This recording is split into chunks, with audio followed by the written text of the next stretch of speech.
রেডের হামলাতে সেদিন আমি ছিলাম আবার দিল্লিতে, ওর আগে গেছি পাকিস্তানে, সেদিন গেছি দিল্লিতে। তো রাত্রে 8:30টার সময় আমি এটা পাবলিকলি আমার লাইফে প্রথম কথাটা বলতেছি।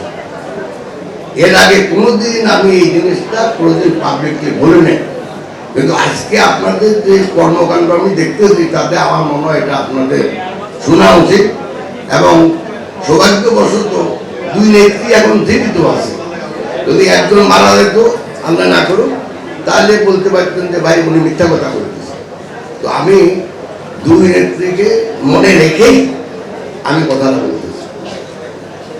তো সেদিন আমি 8:30টার সময় রাত্রে, ওই দিনে যেদিন গ্রেনেড হামলা হলো, 8:30টার সময় দিল্লির একটা হোটেলের লবিতে বসে আমার এক ইন্ডিয়ান বন্ধুর সাথে কথা বলতে, হঠাৎ করে রেজিস্ট্রেশন থেকে টেলিফোন নিয়ে আসি, আমাকে বললো স্যার আপনার একটা জরুরি কল আছে।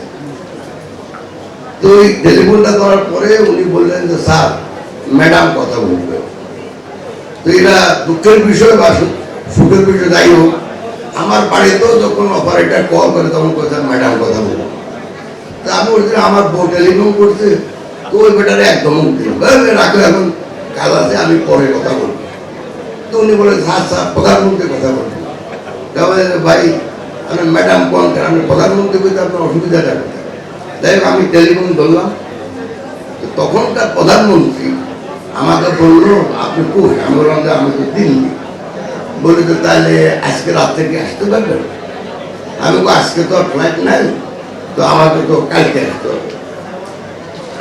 তারপরের দিন আমি আসি 2:30 বাজে। আমি এয়ারপোর্টে নেমে আমি যখন আসতেছি, হঠাৎ আমার যে জন্যই হোক জানি না, এখন আমি ড্রাইভারকে বললাম যে 5 নম্বর রোডে যা।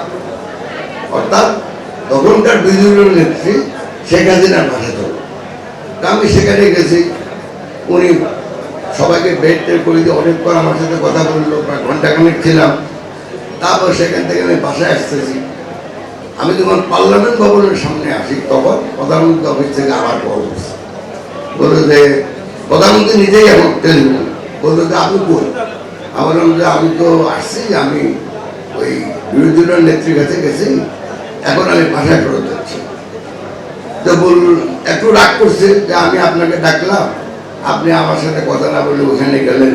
যাই হোক, ওই আর টেলিফোনটা রেখে দিল একটু রাগ টাগ করে।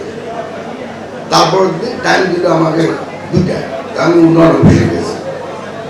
তুমি এই ঘটনাগুলো আমাকে একদম ধারাবাহিকভাবে বললো যে এই ঘটনা হয়েছে।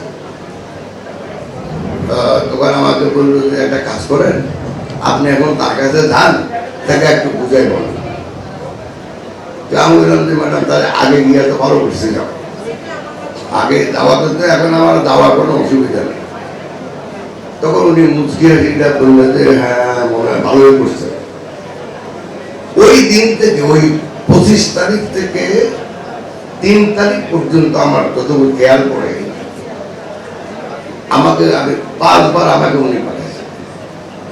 তো এক পর্যায়ে উনি বিরক্ত হইয়া আমার ম্যাডাম বললো যে আপনি তো কিছু করতে পারবেন, তো আপনারা মহিলারা কিছু মনে করবেন না এখানে। ম্যাডাম যদি এটা 2 মহিলার 2 পুরুষের ভিতরে হয়তো একটা কিছু করে ফেলতে পারতাম, কিন্তু 2 মহিলার নেতৃত্ব কার কাছে যাইনি তর্ক বিতর্ক করবো, সেই জন্য এত আগাইতে পারতেছে। তখন একটা বেজাল লাগছে যে বিএনপি একটা মিটিং দিয়েছে সরোয়ার্দী উদ্যানে বা মুক্তাঙ্গনে, একই দিন। তার পরবর্তীতে মানে তার 2 দিন পরে আওয়ামী লীগ একই জায়গায় একই সময় তারও মিটিং দিয়ে বলছে মুক্তাঙ্গ। এখন 2 পার্টি যদি ওইখানে যায় তো তাহলে তো বিরাট সমস্যা, মারামারি তো হবেই, আপনিও জানেন আমিও জানি। তখন আমি ম্যাডাম আমায় আবার থাকি বলে আমরা আগে মিটিং দিলাম, তো উনি পরে মিটিং দিল, ওনাকে বলেন যে মিটিং উদ্যোগ করতে। তো আমি 2-1 দিন যাই আসি, কোনো লাভ হচ্ছে না। পরে আমি ম্যাডামকে বলি যে ম্যাডাম আপনি তো সরকারেই আছেন, তো এখন আর কি হবে, আপনি মিটিং আপনি বরং মিটিংটা করতে হবে। তখন উনি বলল যে না আমাদের এই আমাদের নেতা কর্মীরা মানে হতাশ হবে, এটা হবে সেটা হবে। আমি যতই হতাশ হোক আপনার সরকার তো ঠিক আছে, এবং ম্যাডাম সেই মিটিং উইথড্র করছে, এগুলি ইতিহাসে লেখা আছে, পেপার দেখলে বুঝতে পারে।